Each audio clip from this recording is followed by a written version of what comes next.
Hello all you lovely Beatle people out there, the VC, people of the internet, record collectors and YouTubers. I hope you're well and dandy. If you hear any strange noises, by the way, it's just we've got a bit of a windstorm going on in the UK at the minute. This is sort of like a part 2 to the video I did the other day about introducing the Beatles, the VJ album that was released on, when was it? It was the 10th, wasn't it, of, there was one sec, which was released on the 10th of January 1964. We are going to be looking at what most people would say is the actual first ever Beatles American album, which is Meet the Beatles, which was released on the 20th of January, so this is probably a day late. But before I start that, when you do YouTube channels and you get to have, quite a few subscribers, which, I'm in the lucky position, I've got quite a few subscribers now. I could do with a few more, don't get me wrong. But I did have somebody comment me the other day, a lovely chap. He's commented on a few of my videos, and I'm sort of like in the position now where hopefully I can help him. Fingers crossed, hopefully I can help him. I like to help people as much as I can. This chap just says, Dave, I love your videos. He says, I'm passionate about the Beatles, I'm passionate about record collecting. He says, I've got my own YouTube channel. He says, but I've hardly got any people watching, so hopefully you lot out there will listen to this and give this chap a bit of a chance. His name is Michael Mikrut, I think that's how you pronounce it, his surname is Mikrut.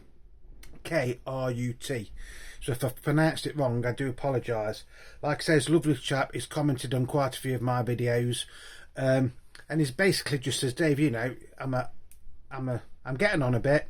I love my records. I love the Beatles. I love watching other people's YouTube channels. Just sort of started me. He says, but I'm finding it hard to get subscribers or even people watching the videos. He's on 59 subs at the minute. He's a lovely bloke, and he does live in America, so all you over there who live on the other side of the pond, I'm asking you to do me a favour and just check this guy out. If you like, obviously subscribe. That's all I'm going to say to you.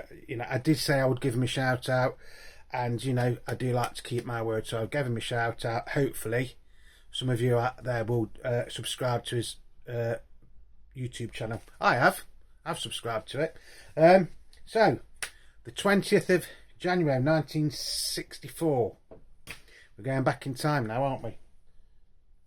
This thing, just bear with one sec, folks. So I've got something set up here that I want to show you in a bit. Yeah, so the VJ album had already been released for 10 days, and Capitol, now aware that the Beatles were more than just a fad, and that they'd missed out on releasing some of the singles, thought, well, we'd better get an album out quick. But they didn't do the Please Please Me album. They did a version of the British album with the Beatles. There was 14 tracks on this, but the Capitol version, this changed the title slightly to, I'll take this out of the protective sleeve, to Meet the Beatles. So the tracks you got on here were, side one was I Want to Hold Your Hand, which wasn't, obviously that wasn't on with the Beatles. I Saw Her Standing There, which was off the British Please Please Me album. This Boy, which was the UK B-side to I Want to Hold Your Hand. Then you've got It Won't Be Long, All I've Got to Do, All My Loving. Side 2 is Don't Bother Me, brilliant George Harrison song. Little Child, Till There Was You, Hold Me Tight, I Want to Be Your Man, and Not a Second Time. So the first 3 songs on this weren't on the British album. So that is the track listing. I always like the American albums. I know a lot of UK Beatles fans or record collectors always think of the US albums being sort of like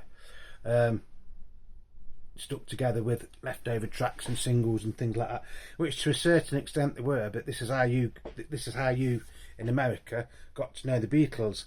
And if it wasn't for this album, I don't think the Beatles would have ever been as big as they were in America. And obviously they weren't as big as they were in America, then they wouldn't have been as big as they were in the whole world. as I said in my first video about the VJ one, you know, they were quite popular in the UK and in Europe before they went to America. It wasn't like they was unknown in the UK. So yeah, when this came out, it was pressed at a number of factories in America. And if you look at that, that's got like, the photo here has got like a blue tint to it. I'll show you the original UK version. These are all mono, by the way, what I'm showing you. So that is the original UK version, which had a glossy sleeve, and it was a very, very dark black and white photo. The one in America, which is this one, isn't so dark. You're probably not going to see it on there, but it has got like a blue tint to it. And there's certain, depending on when this one was pressed and when it was and where it was pressed, they had slightly different colouring of the Beatles on there. And it just says the first album by England's phenomenal pop combo. But as we know, it wasn't, because VJ beat them to it, didn't they? But that's splitting hairs, isn't it, folks? That's splitting hairs. This does have, I think this is the original inner sleeve to it. That could be wrong. This is just how I got it. And I'm not sure if this is a later copy or not. No, this is on the Capital Rainbow label. Now, when we was on about the VJ labels the other day, and I said some of them have got this round it, now you can see how very similar they were. And I had one, didn't I, that had a VJ in an oval like that, but it was in red. Was that done on purpose by VJ? Probably. Nice sounding record. And to get these in the UK, it's not impossible, don't get me wrong. I mean, I'd say that is a first pressing. I think, if I've got this right, something to do with the numbers on the bottom back of here. I think that says number 3 just there. And depending on what the number is, you could work out what pressing plant it was manufactured at. So that is, you know, very, very rare to get them in the UK, the original inner sleeves. Nice sounding record. This was made out to be a brand new like LP when it came out in America, but it wasn't. It had been out in the UK since November of 1963, and like I say, you did put I Want to Hold Your Hand on it, and This Boy, which was the UK single, and you put I Saw Her Standing There, which was off the UK Please Please Me album. But having said that, the track list on here does actually work. I will just tell you what the track listing on the British LP was, just in case you didn't know. So on the British LP, side 1 started off with It Won't Be Long, All I've Got to Do, All My Loving, Don't Bother Me, Little Child, Till There Was You, Please Mr. Postman. Then side 2 is Roll Over Beethoven, Hold Me Tight, You've Really Got a Hold on Me, I Want to Be Your Man, Devil in a Heart, Not a Second Time, and Money. So actually you've only really got half the album, haven't you?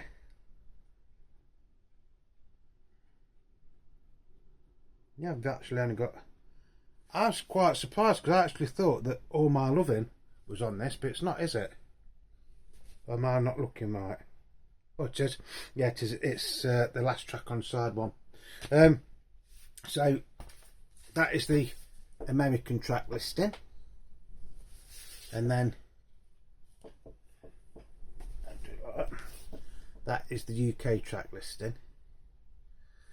In the UK, depending on what version you've got and what sort of like copyright there's to a certain song, these can be worth like £5 to £10, £20, up to like £300 or £400. Great sounding record. That actually is a very, very underrated album in Britain, to be honest. A lot of people would say it's not one of the favourite ones. They'd probably say Please Please Me above this, and even in certain cases Beatles for Sale above this. I've always liked this album.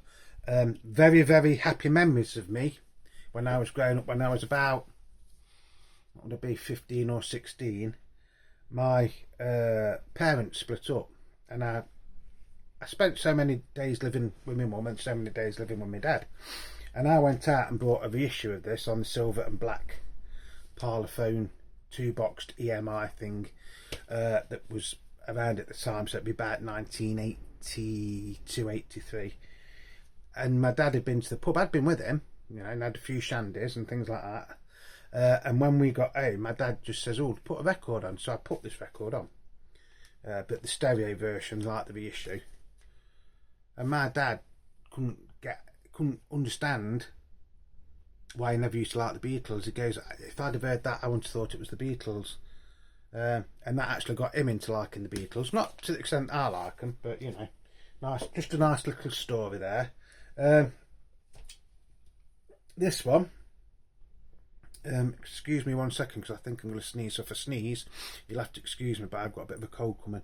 I can't actually remember where I got this from. I know I haven't had this that long. All these records that you see behind me, by the way, I've only had since I've been with Sue, and me and Sue got together in January of 2015. So I can't have had this one longer than that, although I do seem to think this was about two, maybe 3 years ago I got this one. I did have another version of it though.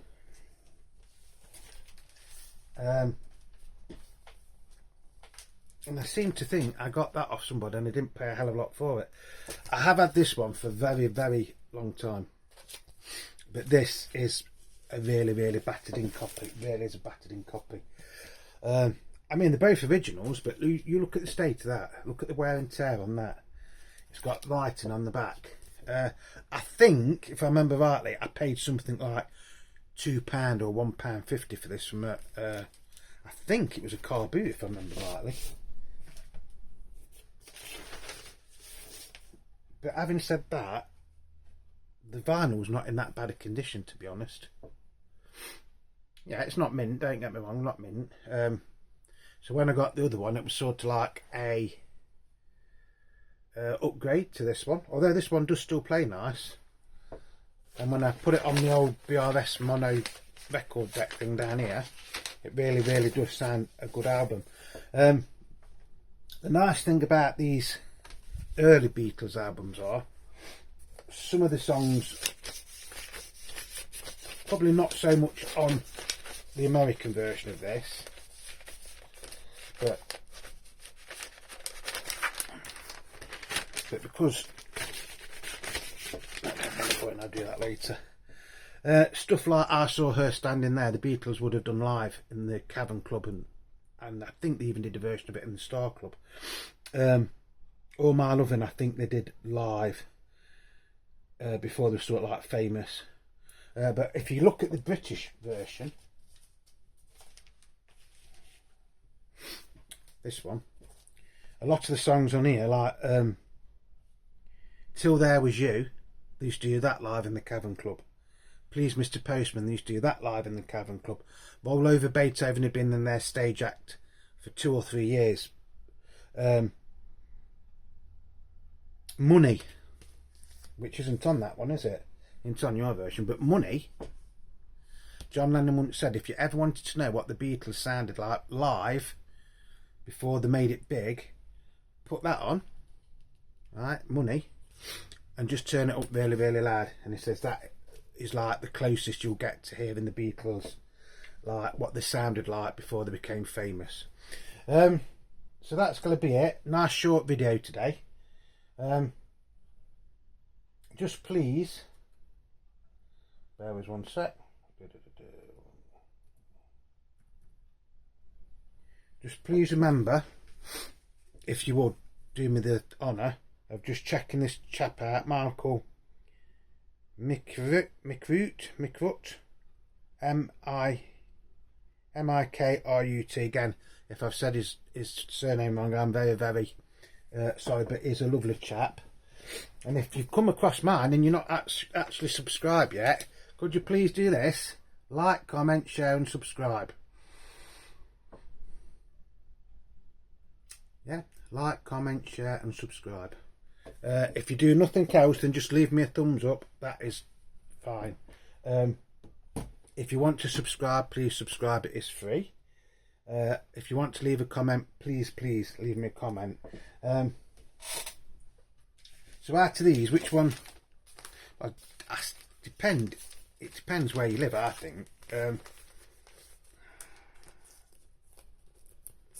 I would say, in my own personal preference, and it is just my sort of like, you know, own thoughts, I do prefer the British version to the American version, although technically this isn't a direct copy of the UK version, is it? Very similar artwork, and a lot of the songs are the same. But without this being released in America 60 years ago, almost to the day, you know, would the world still be talking about the Beatles today? Probably not. And that wasn't just down to this record, it was down to appearing on the Ed Sullivan Show and things like that, being at the right place at the right time, because certain things had happened late in 1963 in America, hadn't they? You know, so, you know, I think the Beatles were very lucky. They'd got the talent, don't get me wrong, they had got the talent to do it, but I think they was just very lucky to be at the right place at the right time. And I don't mean that with any disrespect whatsoever. You know, I am a lifelong Beatles fanatic. You know, I've been nearly been a Beatles fan as long as I've been alive, which is quite scary, isn't it, really? I still don't plug it in there. I think that went in like that. Yeah. Yeah, so yeah, if you ever see any of these albums, these American ones, if you live in the UK, and they're not too expensive, because like everything else now, we've got a standard catalogue, haven't we? You know, a lot of the Beatles albums around the world now are based on the UK versions, which from a marketing point of view and things like that, I can understand, but I think it is a shame, because a lot of you who lived in America or lived in Canada and places like that, your albums wasn't really anything like the UK albums. I mean, in Canada you had a Twist and Shout album and all sorts, didn't you? Their version of With the Beatles was Beatlemania with the Beatles, although theirs was basically a copy of that one, of the British one. Yours is slightly different. A lot of people always have mixed feelings about the American albums. I've got no problem with the American albums.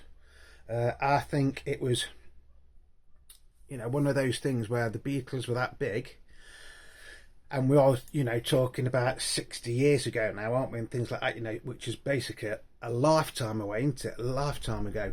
And, you know, each country did sort of like albums for their own market, didn't they? Up to a certain point, when it got sort of like Rubber Soul, Revolver, Sergeant Pepper, a lot of the, you know, countries did come into line with one another, didn't they? But there was still the odd album that came out in certain countries that didn't come out in the UK and things like that. And in one way, in the UK, we got the worst deal, because we got less albums than what you did in America. Does that make sense? But all's fair in love and war, as they used to say. So yes, so happy birthday to Meet the Beatles, which was released virtually 60 years ago today. And, you know, this is the album that broke the Beatles in America. And I mean, it did help that it was on the Ed Sullivan Show as well at the same time, you know. So without this album, would the world be the same as it is now? Probably not. You know, you've got to think, if the Beatles didn't make it in America, would they have carried on? I think they'd have carried on to a certain extent, but you know, the lifetime of that band would probably have fizzled out around 1965, maybe 1966. You know, people say, you know, if it would have been down to John, he'd have packed up in 1966 anyway. I don't think he would have. I still think John Lennon loved being in the Beatles. Even when they was going through all the rubbish that they did after they'd all split up and they was all slagging each other off, you could tell that really they all still loved it and still loved one another, but it was all the business crap that got in the way. That's my thoughts. Anyway, just remember, please check out, if you don't mind, Michael Mikrut. It's Michael spelled ordinary as Michael, and his surname is Mikrut. Excuse me. So if I have pronounced your name wrong, I'm very, very sorry, but I did promise that I would give him a shout out, and I've given about 3 shouts out now. And don't forget, if you've liked this video and you're not subscribed, please subscribe. It is free. If you do me a favour and you've liked it, leave me a thumbs up. If you want to share it, you can share it. If you want to leave me a comment, please leave me a comment. I do try and answer all your comments, but you know, sometimes it depends what work patterns I'm on at work, and I look really, really tired today, and yet I had a good sleep last night. So remember, you are the Beat and Beatle Dave, and whatever you're doing, please stay safe. Love one another, be nice to one another, and as the Beatles used to say, all you need is love. And if that was true, the world would be a better place, wouldn't it? But treat everybody with the same kind of respect that you want to be treated with. You know, there's a saying in England, please and thank you and things like that go a long way, and manners maketh the man. And to a certain extent, I know I'm getting old now, but it's like I can remember when I was a kid and things like that, and the way the world is now is nowhere near as nice as what it was when I was growing up. That's, you know, I'm not being a grumpy old bloke or anything. I just think things of yesteryear, shall we say, are better than probably things to come. Does that make sense, folks? Do you know what I'm on about? And of course, when we've got Beatles records, you know, you listen to the Beatles records, and all the crap that's going on in the world goes out the window, doesn't it? For why you listen, I mean, it's still there when you finish playing your records, but you know. So as I've said, peace, love, and happiness to you all. Be nice to one another. Whatever you're doing, please stay safe, especially in the UK, because we are supposed to be getting some really, really bad weather over the next few days. So just take care. Remember, Beatle Dave loves you all. So till next time, it's cheerio for now, my folks. Love to you all.